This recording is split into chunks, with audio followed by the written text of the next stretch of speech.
আসসালামু আলাইকুম, সবাই কেমন আছেন? আমি আলহামদুলিল্লাহ আপনাদের দোয়ায় ভালো আছি। এই বছরের আসলে মনে হয় শেষের দিকে চলে আসছি, আর মাত্র 2 দিন আছে। তো আপনাদের সাথে ছোট্ট করে আজকে একটা ব্লগ শেয়ার করি। সারাদিন খুব ব্যস্ততার উপর দিয়ে গেছে। তো আজকে আসলে শুটকি তরকারি রান্না করছি। শীত মানে আমার কাছে শুটকির তরকারি কি পরিমাণে মজা লাগে, আমার কাছে মনে হয় 30 দিনই শুটকির তরকারি দিলে আমি খুব মজা পাই।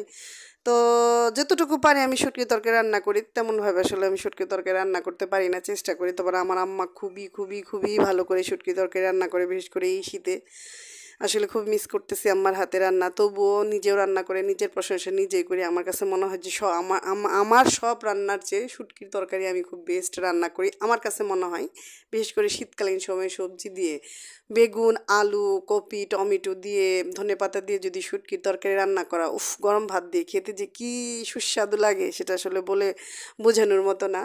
তো সবাই কেমন আছেন আপনারা? আমি আলহামদুলিল্লাহ আপনাদের দোয়ায় ভালো আছি। যে যেখানে আছেন অবশ্যই ভালো আছেন। যদি আমার ভিডিওটি ভালো লেগে থাকে অবশ্যই আমার চ্যানেলটি সাবস্ক্রাইব করে দেবেন। যদি ভালো লেগে থাকে অবশ্যই চ্যানেলটি সাবস্ক্রাইব করে দিবেন, আমাদের পাশে থাকবেন। অবশ্যই আমাদের জন্য দোয়া করবেন। বছরের আজকে আর মাত্র একটা দিন, 2টা দিন আছে। তো সবাই ভালো থাকবেন, সুন্দর করে নতুন বছরকে স্বাগত জানাবেন। এই বছরে যত বিপদ আপদ আল্লাহ আমার উপর দিয়ে নিয়ে গেছে, যেন সামনের বছরে এই বিপদ আপদ না দেখি, সবাই যেন ভালো থাকি। আমি নিজেও যেন ভালো থাকি খুবই খুবই।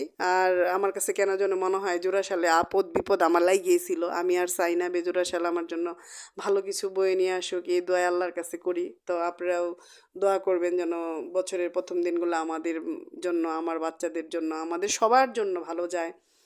আর 2024 সালে দেশে কত কিছুই তো দেখলাম, যেহেতু পরের সালে আমরা একটু শান্তিতে বাঁচতে পারি, দ্রব্যমূল্যের দাম একটু কমে, সাধারণ মানুষ খেয়ে পরে বাঁচতে পারে।